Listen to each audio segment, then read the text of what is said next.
देखिए, मैं ईमानदारी से बोलूँगा, मैं बोलूँगा तो शायद ये कहा जाएगा कि मैं गठबंधन का सहयोगी हूँ, इसीलिए अपने गठबंधन की तारीफ कर रहा हूँ। बट जब से नामांकन सभाएं शुरू हुई है और अब तो विधिवत तरीके से प्रचार भी शुरू हो गया और एनडीए की ये ताकत है कि that we have set the ball rolling. हम लोगों ने तो भैया कैंडिडेट, प्रत्याशी, नामांकन सब हम लोग का सेटल है। अनलाइक महागठबंधन जहाँ पे यही नहीं पता कि एक विधानसभा से कितने लोग, कितने दल के लोग वहाँ से चुनाव लड़ रहे हैं। हैविंग सेड दैट, मैं जहाँ पे भी जा रहा हूँ एक बात तय है, मतलब बिना किसी बढ़ा चढ़ा के बोलने के, एनडीए की सरकार बनने जा रही है और मजबूत सरकार। उसके कारण हम लोग की ताकत तो है ही। पिछली बार भी आज जिन लोगों को घमंड है और जो घमंड में दूसरों को आंखें दिखा रहे हैं, राजद जैसी पार्टी, पिछली बार भी वो जीते सिर्फ इसलिए थे क्योंकि एनडीए डिवाइडेड था। अगर उस वक्त भी हम लोग यूनाइटेड होते, उस वक्त भी अगर मैं, उपेंद्र जी, हम सब साथ मिलकर लड़ते, तो ये लोग अपना शायद कई जगह पे खाता भी नहीं खोल पाते, दहाई का आंकड़ा भी ये लोग पार नहीं कर पाते। इस बार तो हम पांचों दल एक साथ हैं और डिवाइडेड महागठबंधन है।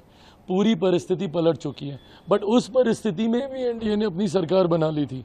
तो इस परिस्थिति में तो सोचिए कितनी मजबूत हम लोग सरकार बनाने जा रहे हैं। तो जहाँ पे भी मैं जा रहा हूँ, जो भी फीडबैक मिल रहा है, लोगों का उत्साह, भीड़, आज मेरे सारे कार्यक्रम देखिए, खगड़िया के परबत्ता में थे हम लोग, बेगूसराय के साहेबपुर कमाल में थे हम लोग, हाजीपुर के वैशाली के हम लोग महुआ में थे। तो जहाँ जहाँ पे भी हम लोग गए, जिस तरीके की भीड़, उत्साह, ये दर्शाता है कि एक तरफा माहौल है, एनडीए बड़े बहुमत से सरकार बनाने जा रहा है। कांग्रेस के ऑब्जर्वर हैं बिहार चुनाव को लेकर के, अशोक प्रसाद यादव जी से मिलने गए थे उनके घर पे, तेजस्वी यादव भी मौजूद थे। जब बाहर निकले तो कह रहे हैं कि बातें चल रही हैं अभी भी, और अगर 5-10 जगहों पर फ्रेंडली फाइट होती है तो उससे कोई दिक्कत नहीं। क्या कहेगा? पहले तो मुझे खुशी है इस बात की कि कम से कम कोई तो आया वहाँ से, कोई सूझबूझ वाला, कोई सीरियस व्यक्ति। मैं अशोक जी का व्यक्तिगत तौर पे बहुत सम्मान करता हूँ, बट उनको बहुत देर से याद आया कि उनको चुनाव प्रभारी बनाया गया। भाई, प्रभारी की भूमिका उस दौरान में होती है जब व्यवस्था स्थापित की जा रही होती है, जब सीटों का बंटवारा होता है, चयन हो रहा होता है, प्रत्याशियों का चयन हो रहा होता है। जैसे धर्मेंद्र प्रधान जी ने यहाँ पे कैंप कर कर, पाटिल साहब ने यहाँ पे कैंप कर कर, मौर्य जी ने यहाँ पे कैंप कर कर किया, और तो और केंद्रीय गृह मंत्री यहाँ पे 3 दिन तक रुके। हम लोगों ने जिस तरीके से एनडीए को सजाया संवारा, उसके लिए ऐसी प्राथमिकता की ज़रूरत है। बट ये तो ऐसा लग रहा है कि इनके पास और बहुत काम है, उसमें से एक काम, चलो कुछ घंटे बिहार हो आते हैं, देखते हैं सीटें हुई तो हुई, नहीं तो नहीं। कांग्रेस की प्राथमिकता में ही बिहार नहीं है, और इसीलिए महागठबंधन जिस तरीके से धराशायी हो रहा है। आप कैसे बोल सकते हैं कि कुछ सीटों पे फ्रेंडली फाइट होगी तो चलेगा?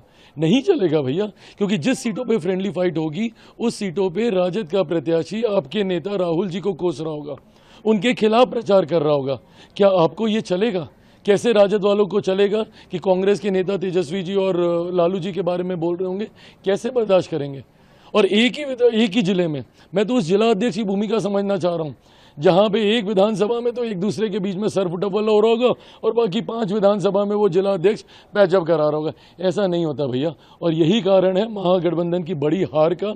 महागठबंधन इस बार संभवतः ये लोग खाता भी नहीं खोल पाएंगे जिस तरीके का माहौल बन रहा है।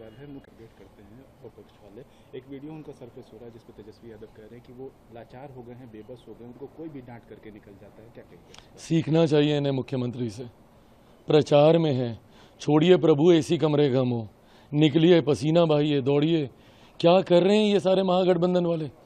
कोई अपने कमरे से बाहर निकलने को तैयार नहीं है। आज दिवाली भी खत्म हो गई भैया, दूसरे चरण का क्या, 2 ही चरण थे, सारे नामांकन की प्रक्रिया समाप्त हो गई, प्रचार शुरू हो गए, हुए कुछ 2 दिन हो गए। क्या कर रहे हैं ये लोग? सिर्फ कमरे में बैठे हुए एक दूसरे का मुंह ताक रहे हैं, और वहीं जिस मुख्यमंत्री के स्वास्थ्य के ऊपर ये लोग बार बार प्रहार कर रहे हैं, वो मुख्यमंत्री बिना धूप गर्मी धूल मिट्टी की परवाह किए हुए प्रचार में लगे हुए हैं। तो वो ज्यादा युवा हुए कि ये जो अपने आप को युवा कह रहे हैं, ये लोग ज्यादा युवा हुए? और राहुल जी कहाँ इन द होल थिंग? बताइए। पूरा चुनाव शुरू हो गया, इतनी सरगर्मी इन्होंने पैदा की थी, एसआर को लेकर भ्रमित करने आए थे, हफ्ता 10 दिन रह के गए थे। अब जब जरूरत है तो ये गायब है, ही इज वैनिश्ड कंप्लीटली। तो ये तो गंभीरता दर्शाता है इन लोगों की। गर्मियों की छुट्टी होने वाली थी, मेरे पापा आने वाले थे, तो हम लोग सभी खुश थे। तो मैं बेड पे चढ़ के डांस कर रहा था, लेकिन वो पहले ही आ गए। फ्रीज।